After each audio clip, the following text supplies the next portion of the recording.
Hi guys, this is Nightmare 3464. I'm going to continue reading you guys the Jeff the Killer's love story. Stay with me, chapter 2. Okay, here we go. I ran and ran, barely slowing down for my two best friends, as my legs carried me to my house. They were aching and as I turned the corner, reaching to my street. My house was only 3 houses down. I ran until I reached the doorstep.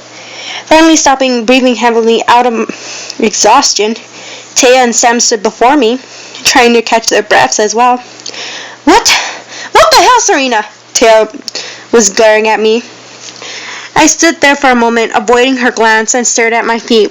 My feet were all covered in mud from running from the woods. I hope my mom doesn't notice. I caught my breath and faced my two friends. It's late. Well, that's what I said. Taya and Sam are both fine now, looking at me with confusion stares. When they got their phones out and looked at them, Sam gasped. It's already 12:15. Sorry guys, I gotta get going. With that, she turned and disappeared down the dark street. I was ready to call out to her, but just in case if Jeff was nearby. Taya was giving me the serious look. I looked at her, wondering why was she giving me the look in the first place. She knew something happened, especially since I never cared about the time or getting home early. Silence rested between us, both of us keeping our stares constant going for a few more minutes. I was getting tired of it, so I decided to ask, "What are you looking at me like that for?" Her stare harshed, and then she answered, "Something happened in there, didn't it?" I shifted, knowing that how does she know? She noticed my reaction and became curious as she stepped forward. Something happened in there. What was it? Was there really something hiding in there? Answer me, Serena. I became quickly trying to figure out what should I do. Should I tell her about Jeff, or deciding that I shrugged. Nothing but few rats and cockroaches. Her expression dropped to the answer. Rats and cockroaches? Really? She stepped and gave me a bored look. Well, that was boring. Jeff's point of view. I sat on the roof of the house across Serena's. I'm surprised that her and her friends haven't noticed me yet. They were all tired from running from the factory. They were trying to catch their breaths. I listened, waiting for one of them to finally say something. What the hell, Serena? One of them with the dark brown hair asked. Serena looked down and shifted her feet. She looked nervous for some reason. Well, seeing me, I might have spooked her a little. Okay, maybe a lot. She finally looked back to the other two girls. It's late, she said, and the other two girls pulled out their phones, checking the time. The one with dark red hair was surprised, and all of a sudden, it was already 12:15. Sorry guys, I gotta get going. Then she ran up from the other two girls. Serena was already about to call out for her, but stopped. But looking at the bushes, they shifted at each other and feeling like it was forever until Serena broke the silence. What are you looking at me like that for? She asked, giving her a confused face. Something happened in there, didn't it, Serena? After that, she froze. My carved smile became widened at the question. I was wondering what her answer would be to the other girl. I became excited and happy, wondering what's going to happen. Something happened in there. What was it? Was it really something hiding in there? I listened closely, expecting Serena to tell her about me. Serena looked off in thought and then shrugged. Nothing but a few rats and cockroaches. My happiness dropped. I started to breathe. Nothing but rats and cockroaches. Nothing! What the hell? Did I scare her? Is she that scared of me? As my thoughts raged, I grew angry. I felt the urge again. The urge of feeling blood between my fingers, watching the body slip before me. The urge to kill. Not her. No, not her. But I have an idea. I quickly jumped off the roof and hid inside the next door neighbor's house. Serena's point of view. I gave a yawn and remembered the time. Taya must have too, and she checked and sighed. Well, I guess Sam was right. There was nothing in there. And we were worked up for nothing. Well, I better get going. See you around, Serena.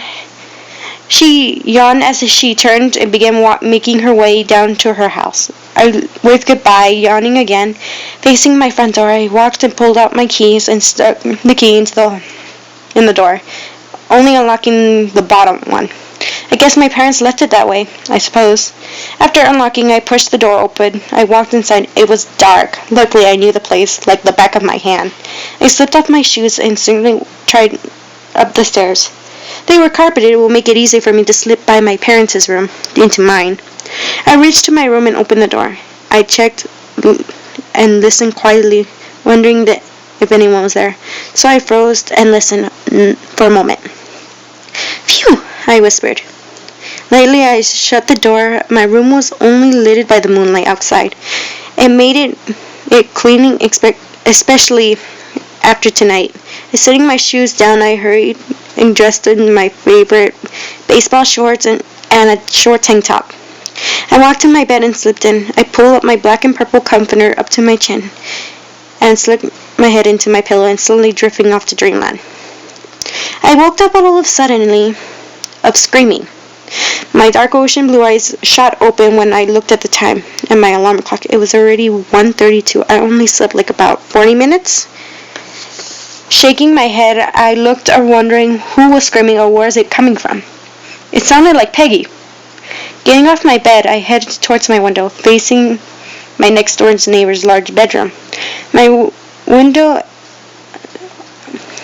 what I saw, my heart stopped as I saw blood covered it.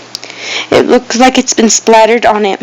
I tried to see closer, wondering why it was there or what's going on, when something white caught my eye. It was Jeff. The 17-year-old boy slipped out to be seen.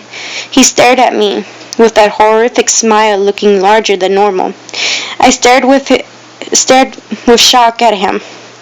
He killed Peggy, I whispered, almost believing the words that had escaped my mouth. He turned and turned for me to the blood, and he stepped next to it.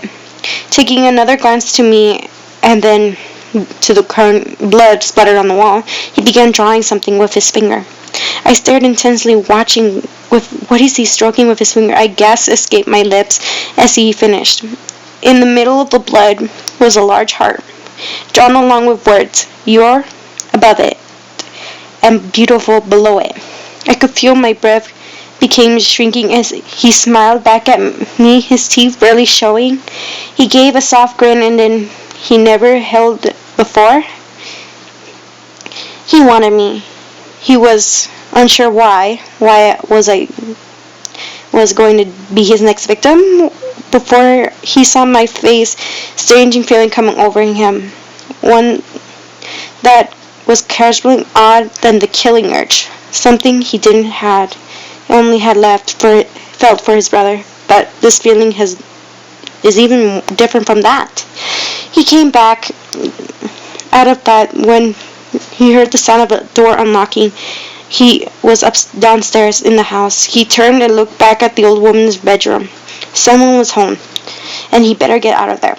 He turned back to me and gave me a heartwarming smile again before turning and leaving the window. I watched as he disappeared from sight. I looked back at the picture he left. My heart felt like a little bit sad and a little bit of happy. I couldn't help but a light smile came on my face. I remember the time. It was only 1:58. I yawned and turned away from my window and walked back to my bed, pulling my comforters up as I lay down to my chin. Soon after I closed my eyes, I slipped into a sleep, unaware of the person outside my window, in the tree, watching from my window, watching me lovingly.